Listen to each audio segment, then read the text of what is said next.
Hello, and welcome to episode 5 of Lunch Table Talk. I am Jensen Jenick, And I am Jack Orman. and today we are talking about current events. Make sure to follow our Instagram, lunchtable.talk. Hi, Miss W. Miss W stared at us through the window. uh, And then also we're on YouTube. We have 4 episodes up there, Mhm. each of them ranging from 2 parts to 3 parts. I don't think we have a 4-parter yet. But yeah, today we're just talking about current events. I think it's important to stay up to date. And not a lot of people do. I don't know. I think it's cool. But we're going to stick to the intro we've been doing. So our classic movie is Chasing Mavericks. I saw it a while ago. It's about this kid. It's a true story, actually. His dad, he doesn't really have a father figure in his life, and his mom's his mom's relying on him a little bit, and he really likes surfing. And I don't know where the Mavericks are, but the Mavericks are an actual place where you can surf. Yeah, I'm pretty sure that the Mavericks are like a group of waves that come like once in a while. Mm-hmm. But We're not surfing experts, but yeah. So this movie is about how he just like learns to surf and learns to surf the Mavericks, and it's a true story, which makes it like really cool. But yeah, check that one out. It's not very old or anything, but it's a really good movie. It has a really good like story behind it. So that's a good one. Might have to watch that one again. It's been a while since I've seen it. And then the artist to listen to is the Animals. They're another good good band to come out of England in the 1960s, right along that like British wave. So they're another one of those bands that not a lot of people know their songs, and I think it's also because they're from the 1960s, Yeah. and we obviously weren't like up to date with that. So the House of the Rising Sun, I'm sure if any of you went to Spotify right now and played it, you would know it. And then Get Out of This Place is also part of another song by them. But a big thing that was happening in the 60s are kind of crazy. The amount of things that happened, like assassinations, Vietnam, women's rights, civil rights, all this stuff, and they kind of incorporated their music into that, specifically Vietnam. CCR did that too. A lot of people Bob did Dylan. that. Yeah, Bob Dylan did that. There's one. Billy Joel, he did that. Yeah. He kind of got defied by universities, but I think it's really cool. Like going back to our last podcast, when music has a meaning behind it, and they did for sure.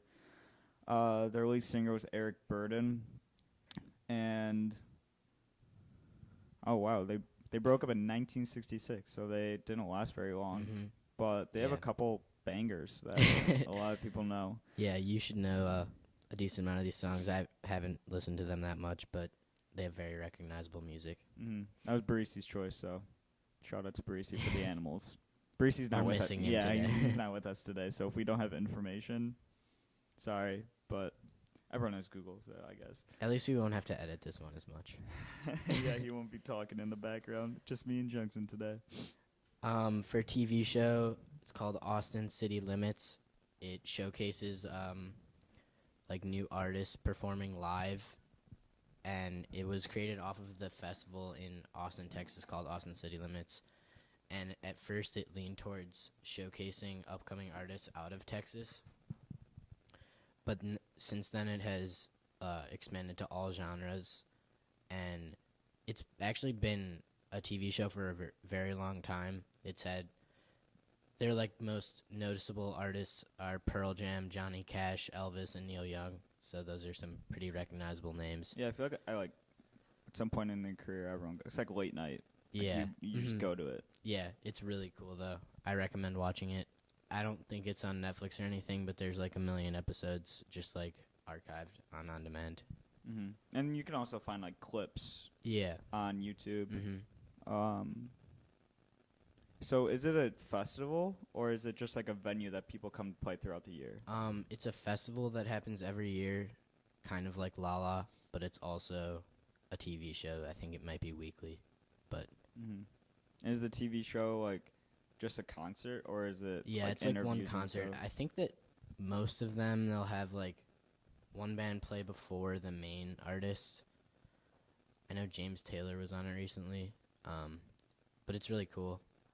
And then I think that the festival's in like October. But watch the show. It's cool to see. in Austin, the festival. Yeah, it's cool to see bands you play live because it sounds different and it gives you a better sense of like how good they are at performing, which makes up a lot of what a band, like how respected a band can be. Yeah, I was watching something yesterday, and they said like, "Oh, it's really cool if you can like record a good album, but none of that matters if you can't like go up and just like perform an amazing live show."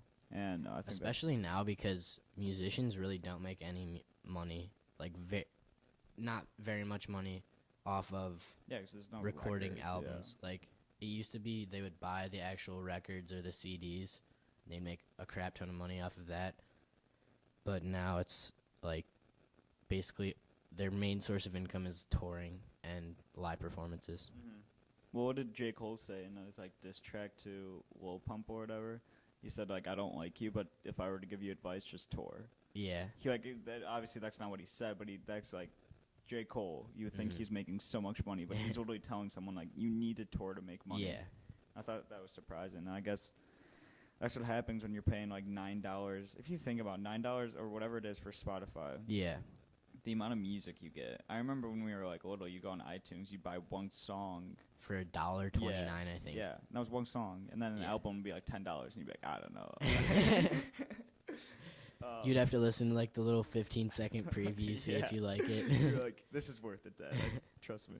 But yeah, so Austin City Limits. Now into our Main South update.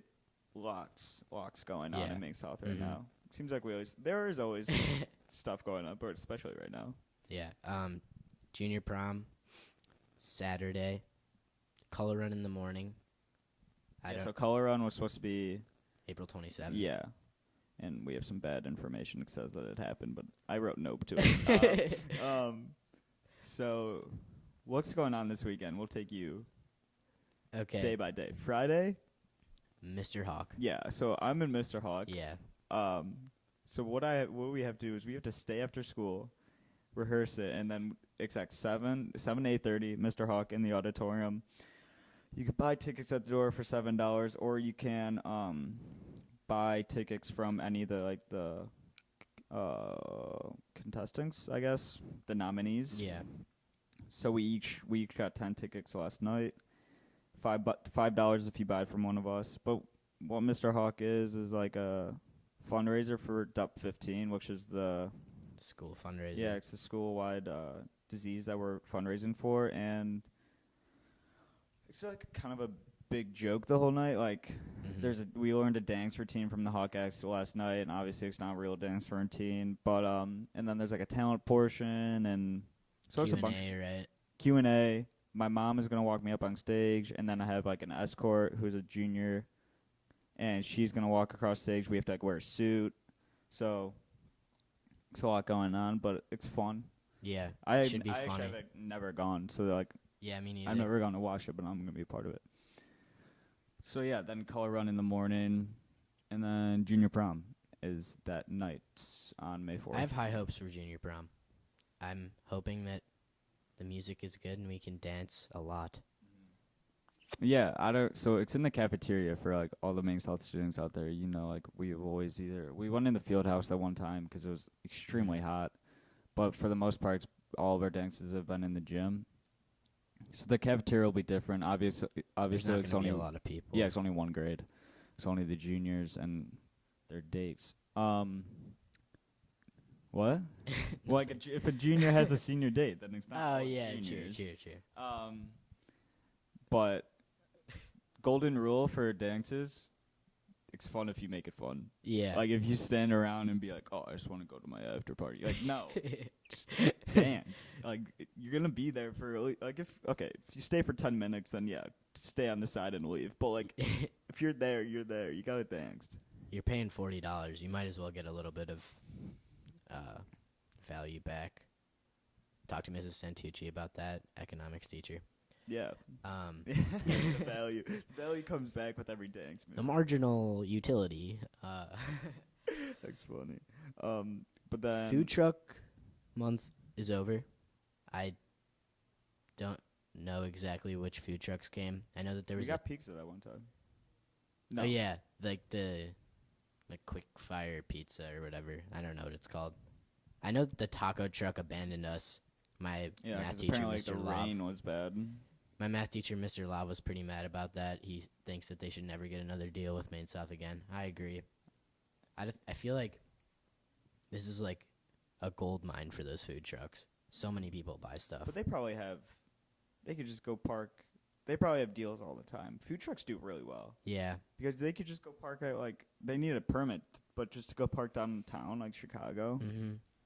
I don't know. Yeah, but the weird But it- thing, the weird thing about school is like we're all trapped here in a certain sense, and our cafeteria food is not good. So like, they kind of have us supply and demand. Yeah. We're Everyone a goes bunch of crazy supply about and, it. like, yeah. But boys volleyball coach, I didn't know this. He just got 600th win. So, good job to him. Second most in ISA. However you say that. IHSA. And then class council elections. I know Kevin didn't win. So that's not. We don't care. Like we're not gonna announce who won. But like half of them only had one nominee. I know that. Yeah. Same thing. Like we talked about the. Don't ask us what's the difference between class council? What is it? Senior class council and Senior class council and then student council is a We whole don't know. different animal. We don't know. We really should, but they're two different things. Sorry. Yeah. Senior finals this year, they don't have to take them second semester. I support it. There's not much to say about it. Nobody's going to take finals. What I think is that junior year is when you should get sophomore, junior year is when you should take finals, when you should take ACTs, SATs, get yourself ready. But like, because I think it's dumb to be like, oh, finals shouldn't exist. Okay, then you're gonna get a real slap in the face when you go to college.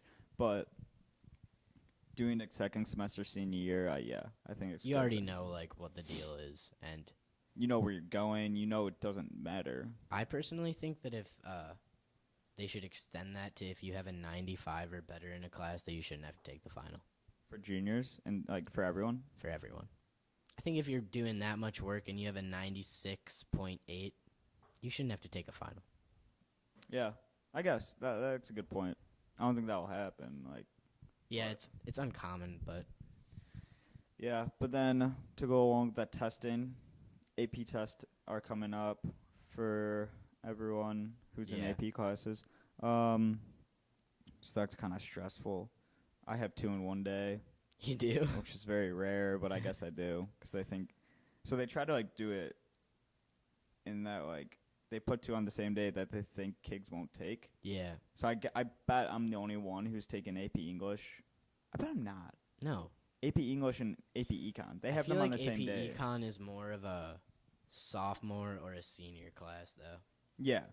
Yeah. In my class, we have 2 juniors. Yeah, so that would be the only reason. And AP Including English me. is the only junior. Yeah.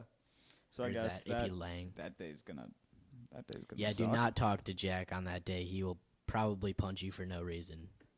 Yeah. And then Hawkfest. I don't know why I said it like one more. Hawkfest happened April 20th. Hawkfest. April 25th. So like last Thursday. Beautiful day for it. It was very fun. Yeah, it was awesome. Me and Jack got second in the balloon toss Yeah. by a bad throw by Jack, Yeah, obviously. I tossed that out the door. But yeah, there's a lot of fun stuff going. I feel like spring and like early fall are really fun times to be at Maine South. Yeah. Because like early fall you got football and like Hawkfest too. I'm pretty sure in the fall. Yeah, but And then winter towards the end sucks. here, classes get a little more nonchalant and like you kind of get You down. get your freshmanitis, your sophomore-itis, your junioritis, and your senioritis. Yeah, everyone has senioritis by the time like by May.